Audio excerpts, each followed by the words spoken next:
In my experience, there are two kinds of leaders. There are first charismatic leaders, and this is the 1 in 10,000 people, or whatever the number might be, who are natural-born leaders. People will follow them anywhere. The problem is, if they have not also become the number 2 kind of leader, people who have mastered the process of leadership, then they might lead their people wonderfully and enthusiastically in this direction one day and that direction the next day. Their minds are off here or there, and they have the ability just to get people to do a complete turnaround and say, yes, we will follow you here. And there's very few of those kinds of natural-born charismatic leaders.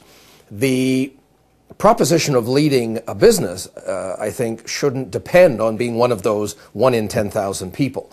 And I think, therefore, we need to learn, master, perhaps, eventually the processes of leadership. There are certain things that leaders do.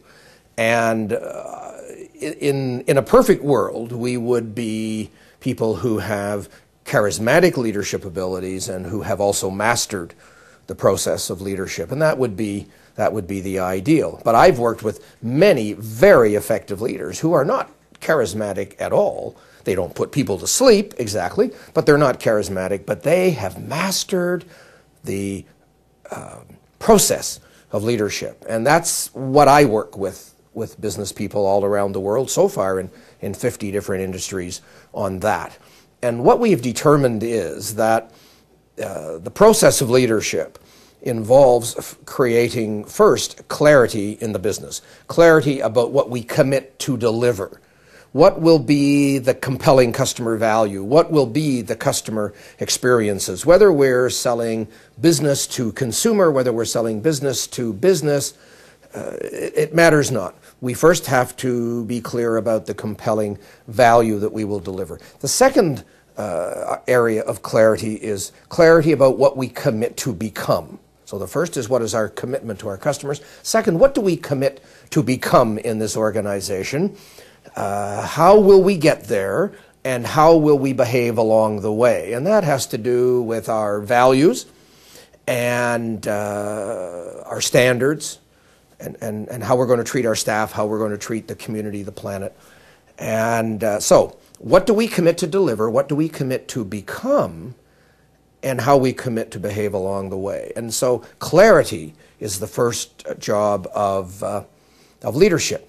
The next job of a leader is to put together a business model for the business that will get us there.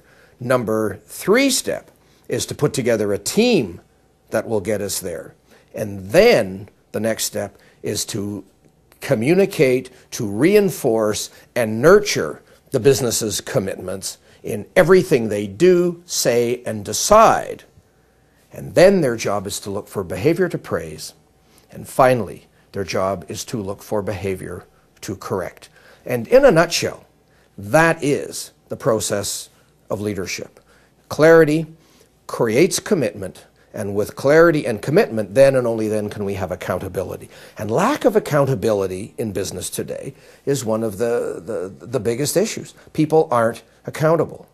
And in many cases, it's because they're not truly committed, and that is often because they simply aren't clear on what we commit to deliver, what we commit to become, and how we commit to behave and treat each other along the way.